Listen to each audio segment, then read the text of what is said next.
video to get you by on wrenching your condenser coils. See this guard? You have a little guard here. You can see back behind there, there's the coils. These are micro channel coils. As a homeowner, I'll spray through these coils about that far away, starting at the top, working your way down.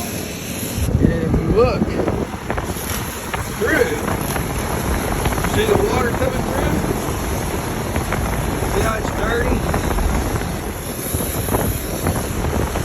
Rinse it until it gets clean. So basically all we're doing is spraying water through here, through these coils, looking down through here, and watching the water spray through until it turns clean. This is for homeowners.